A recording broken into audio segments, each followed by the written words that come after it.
நம்ம சேனல்லேருந்து தொடர்ந்தாப்பில் நீங்கள் வீடியோக்களை பார்க்க நினச்சிங்க இதுவரை நம்ம சேனலை சப்ஸ்கிரைப் பண்ணுங்க கீழே பெல் சிம்பிள் இருக்கும் அதையும் கிளிக் பண்ணுங்க. சரி வாங்க நம்ம வீடியோக்குள்ளே போகலாம். வணக்கம் நண்பர்களே. ஒரு வைத்தியர் மிக அவசரமாக ஓடி வந்து ஆப்ரேஷன் அறைக்குள் நுழைந்து ஆடைகளை மாற்றிக்கொண்டு தியேட்டருக்குள் நுழைந்தார். அங்கே பிள்ளையின் அப்பா மிகவும் கோபத்துடன் இருந்தார். இவ்வளோ லேட்டாக வருவீங்க, என் பிள்ளைக்கு என்ன வேணாலும் நடந்தால் யார் பொறுப்பு என்று காரசாரமாக பேசி தள்ளினார்.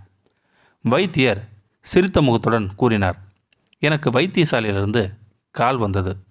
அவசரமாக ஓடி வந்து விட்டேன். பொறுமையாக இருங்கள். உங்கள் மகன் இறக்கவில்லை. நான் வந்துவிட்டேன், பார்த்து கொள்கிறேன் என்றார் டாக்டர். ஆமாம் சொல்வீர்கள். உங்கள் மகனுக்கு இப்படி ஒன்று நடந்தால் இப்படி லேட்டாக வந்து இப்படியெல்லாம் பேசுவீங்களா என்றார் பிள்ளையின் தந்தை. டாக்டர் சொன்னார் புன்னகையுடன், பொறுமையாக இருங்கள், நான் பார்க்கிறேன் என்று சொல்லிவிட்டு ஆப்ரேஷன் ரூமுக்கு சென்று சில மணித்துளிகளில் கழித்து வெளியே வந்தார். உங்கள் மகன் மிக்க நலமாக உள்ளார்.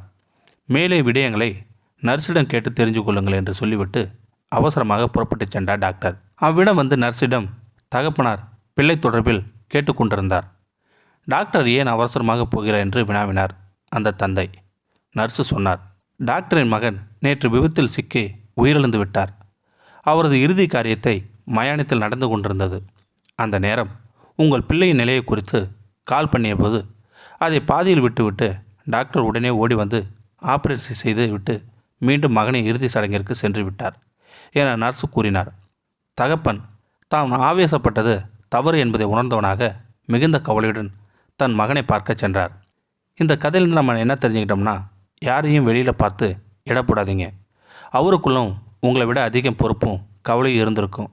எனவே வார்த்தைகளை பேணிக்கொள்ளுங்கள்.